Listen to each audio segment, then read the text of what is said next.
You know, I've debated probably for about the last maybe 12 or so hours on whether or not I should even do this video. But I'm going to go ahead and put some stuff out there. And I'm sick, so I apologize in advance for that. So I'm going to tell you exactly what the hell happened. So, day before yesterday, I posted a video with me in my micro braids, right? I knew there were going to be mixed opinions about what it was that I was doing.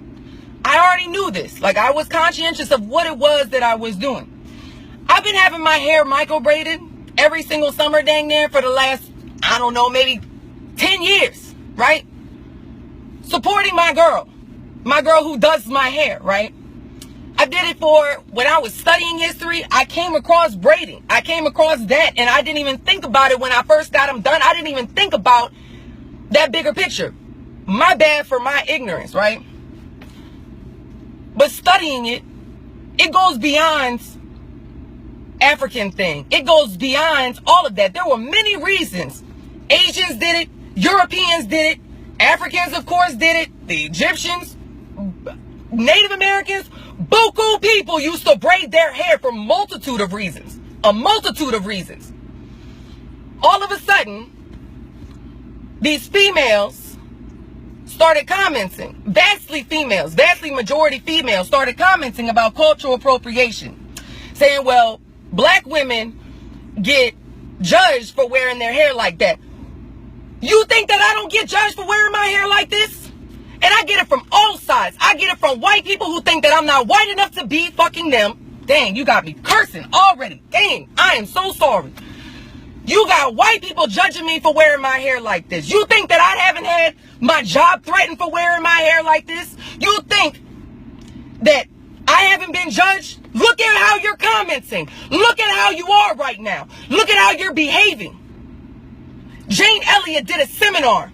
Jane Elliott sat in a room full of 85% white people, and she asked the question. She said, if you would accept being treated like black people today, I want you to stand up. Nobody stood up. She said, maybe you didn't understand the question. If you would accept being treated like black people today, I want you to stand up. Again, nobody stood up. She said, if you do not want to be treated like black people, why is it acceptable? The fact that you didn't stand up tells me that you know that black people get treated wrong. And the fact of the matter is, you know that black people get treated wrong, which is why you didn't stand up. So the fact that you recognize that black people are treated differently and it's not good enough for you, then that means it shouldn't be good enough for anybody else. So I stood up. I said, you know what? I'm going to get my hair braided. Cultural appropriation, whatever the case may be, you call it whatever it is. I didn't do my hair like this to be disrespectful against anybody or to be to exercise my white privilege, because the fact of the matter is I get judged like everybody else based upon how I look, how I wear my hair, the fact that I dance, how I talk, how I dress. I get judged just like everybody else. Is it to the same degree as black women? No. But everybody in this world gets judged. And if I'm going to lose my job for anything in this world, I'd rather it be because I stood behind and I had the courage to stand behind my convictions. So then last night, I get tagged in this post by this female that I ain't never heard from. I ain't never heard nothing about this woman prior to last night. Somebody brought this post to my attention, right? I get on, and it's buku. And when I say buku, it is buku people on this post. Mainly black women trying to drag me. Trying to drag me for all kinds of stuff. This woman went ahead and did a whole 10-minute video. I'm not even going to say her name. I'm going to treat that girl like Voldemort. It is she who must not be named. I'm not even going to give that girl that kind of platform, because what you wanted is this right here. But like I'm going to tell you right here, do not come for me if I did not call for you. Because I'm going to point out some of the things that you said in your video, and we're going to address this head on. So some of the things that she said in the video, she said, these black men that support me are coons. She said, I don't trust a black man or a black person that lays up with a white person, period. That's what the hell she said. She said stuff. She called me a white. She called me Lord Jesus. She called, I can't even say all the words because I do my best not to curse. Honest to God. It's not that I can't. It's not that I can't be at that level. But I choose not to because I consider the platform that I'm on. I understand that my platform comes with responsibility. And I've never, anybody who follows me right now knows that I've had justifiable cause to sit here and react to people in a certain type of way. And that nobody can ever tell me that I am disrespectful to anybody, even people that come after me and call me the things that this woman has called me. It's funny because in her video, she said, this woman sitting here carrying on, you sitting here talking about like Malcolm X and Martin Luther King. You want to know what's crazy? And she pointed out the fact that I do videos on racial issues and things like that. But now I must be dumb because I didn't know these were micro braids. Well, my bad. I mean, they're not micros, they're small braids. Okay, whatever the case may be, that's a petty little thing. But you sitting here talking about Malcolm X, right? It's funny that you mentioned Malcolm X because the fact of the matter is, when they asked Malcolm X during the civil rights movement, what is the role of white people? His response was, it is the role of white people not to educate black people about the struggle. It is the role of white people to educate their white brothers and sisters about the black struggle. I don't do my videos to sit here and try to tell black people about their struggle because I can't sit here and speak intelligently on the black struggle. Period. I do what the hell I do for a multitude of reasons because this is what my conscience dictates to be the right thing.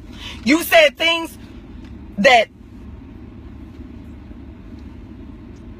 I couldn't even like I'm watching this video and the video was just full of so much hate. But you want to sit here and you want both things. You want the injustices to stop. You want equality. You want things to be good. But then at the same point, you want white people to be quiet about it. You want white people to not say nothing about it. I got news for you. I'm not going to sit back quietly because you said things to the level of what do I do for me? This is all about me. What I do on social media is about me. Please tell me, somebody, show me where I receive a damn penny from Facebook or YouTube for what the hell I do. Anybody? No. Please tell me what I get from this. Fame, notoriety, being rich, being Facebook famous is like being rich in Monopoly. It means not a goddamn thing. It means not nothing to me. I did this because my conscience dictates it dictated it was the right thing to do. Because I sit here and I don't teach one white child. One white child. Out of all the students on my roster, I don't see one white child in my classroom. And it kills me that I am trying to teach these little boys and girls that they can be anything that they want to be. But when they step outside of my room, they're faced with things that I'm never going to have to face. They're faced with things that my son and my daughter are never going to have to face. And I spoke out about it. But you care more about how I deliver a message or what I look like whenever I deliver a message because that is more important to you. So if I'm going to be a white, you go ahead and you call me whatever the hell you want to call me. But I'm telling you right now, do not come for me because I did not call for you. I need to stay in my lane. No, honey, we need to be in the same lane together. Because I got news for you. Not one movement towards racial equality throughout the history of our country has ever been achieved without alliances. And it's just so crazy. It is absolutely insane how people sit here and they talk about white and black. Do you even know where the whiteness came from? Do you even understand that whiteness was something that was created? It wasn't something that has always been. The elites and the rich in this country are the ones that created whiteness because they didn't want my ancestors, the Irish indentured servants. They didn't want us and black people, you guys, in order to unite because then they would lose the power. And it's the same thing that's going on right here. And here you are while we sitting here fighting, while we're bickering amongst each other over petty stuff. That's exactly what they want. And the only people that are winning is them. Period. Whiteness was something that was created, because the last thing that they wanted was for them to get us to unite on the same side. It's funny too. She said, Rubia saying things that I've been said, and then you turn around and say that I do this for me. I'm trying to understand, what does it matter who said it? I don't steal nothing from nobody. Point out one thing that I've stolen from you. I haven't taken a damn thing from you. But I've culturally appropriated and I've taken your hairstyle. I'm from New Orleans, Louisiana. This is the cultural melting pot of the South. It's where I get my swag, as my students call it. It's where my personality. And the fact of the matter is, the culture down here is what made me and what turned me into who I am today. And I am not going to apologize to not a damn soul for being who the hell I am. If you don't like it, you can miss me with the bull. You can go ahead and swerve to the left, because I genuinely do not care. Cry me a river, build a bridge, walk over it, burn it down, swim back. I do not care. I don't care. I don't. The people who follow me, they know my heart. And they know where I stand on certain things. They know that I see the struggle that my students are going through, and it kills me. What have I done for people? That's what somebody in the comments asked me questions. And I read it.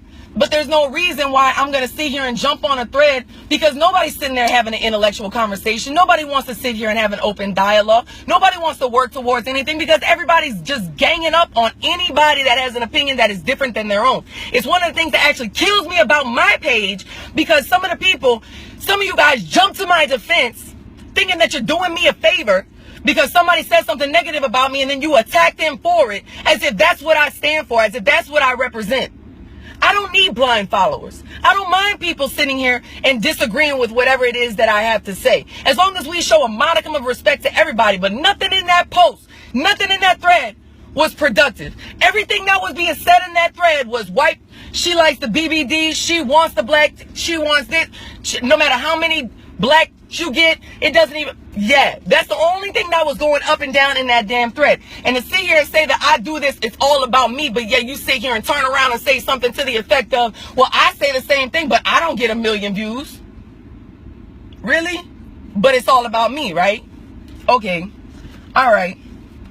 I don't do my videos to educate black people, because like I said, I can't. I do my videos so that people can see.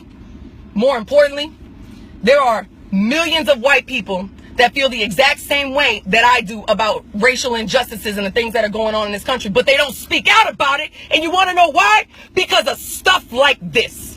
That's why. Luckily, I'm cut from a different cloth, and I don't give a damn, because you could come at me anyway from Sunday, and it's still not going to stop me from saying what the hell I got to say. So you want to drag me? Baby, do what you do. You don't scare me. Somebody, like I was saying, somebody in the comments asked a few questions. They said, would you risk your life or your livelihood for a black person? You think my job doesn't know about my videos? I've been fired twice behind what it is that I stand for. But if I'm going to lose my job for anything, I swear to God, I would rather lose my job standing up for what the hell I believe in than to lose my job for nothing. Because people lose their jobs all the time. So my livelihood, absolutely. My life, are you kidding me? You know how many death threats I've gotten for what the hell I do? Look at how you behave. Look at how you're reacting to people who are trying to speak out against the injustices. It's no wonder that people are afraid to speak out, because look at how the hell you behave. You don't trust nobody that messes with white people. That's your words. Okay, what a lot of people don't see, you saw that video, right? So what do I do for the community? Me sitting there and responding to these people, and I could have, anything that I say at this point, it doesn't even matter, because people only understand you to their level of perception. You already have this perception of who the hell you think I am, and it's not even going to make a difference as to what it is I say. I can go down the list. I can talk about the fact that I've used my social media platform to raise $42,000 for flood victims here in Louisiana. I didn't make no money off of that. I didn't benefit none of that.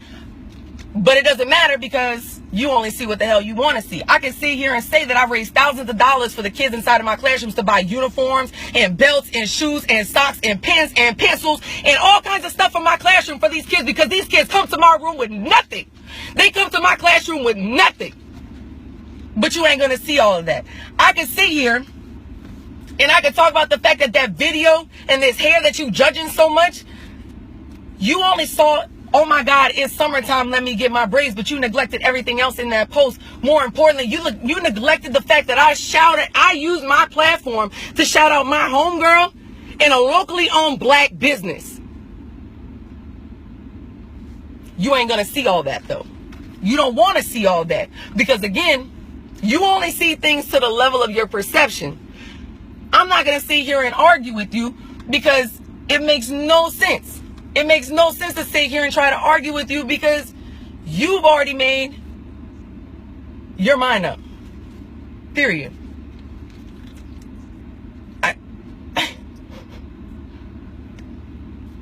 It's crazy. It's crazy. It's absolutely insane. Getting really upset. Girls, females getting really upset. And in this day and age, I can't even believe I let this stuff get to me, but there were just so many women that were so upset. If I'm going to be, I understand. That's what's crazy, is that I understand their anger more than anything. I understand it. And it's not that I'm ignorant of the way that things are. But I referenced the Jane Elliott stuff because what's wrong is wrong. And I'd rather be treated like somebody. I'd rather be sitting on the side of the oppressed than to stand on the side of the oppressor as a perpetrator. I would rather stand on that side with you guys and say, you know what? Judge me. It's not me trying to appropriate your culture. It's me appreciating the culture. Calling me Rachel Dolezal as if I sit here as if I sit here and try to pretend like I'm anything other than white. Anything other, it's crazy. These people, you brought me out of my character. I have done videos for a multitude of times, and I have never cursed in not one of my videos, but you brought it out of me today. Everything in that woman's video was cursing and carrying on, and she's like, I can't wait to get my page back. Literally trying to sit here, tagging me and damn near everything, and I could block her, but what the hell is the point? I want you to see this. Come for me. Come for me. Do what you need to do. Whatever makes you happy, boo. If it makes you happy to sit here and come after me, what you don't even realize, oh, you're here? How am I supposed to at you? You want the attention. That's what it is. You want people. It's all about you. That's the bottom line. It's all about you.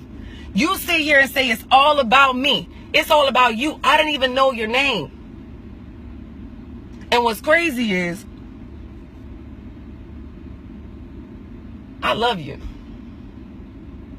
And the fact that you don't believe that is totally cool with me. It's not going to change the validity of that statement. I still love you no matter what. I understand your anger. I think that it's sad that at this day and age, we're still here. But it's all good. You do whatever it is that you feel like you need to do, and I'm going to do whatever the hell it is that you need to do. But what you're forgetting right now is that while we're going back and forth between the two of us, the only people that's winning is the people in power.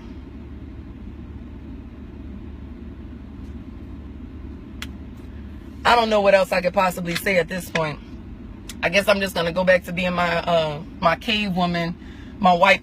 I'm going to go ahead and continue doing all that stuff. So, Lord have mercy. Wow. Wow. Yeah. That's crazy.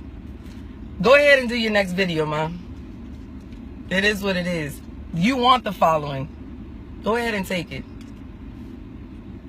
It's yours. Teach your life.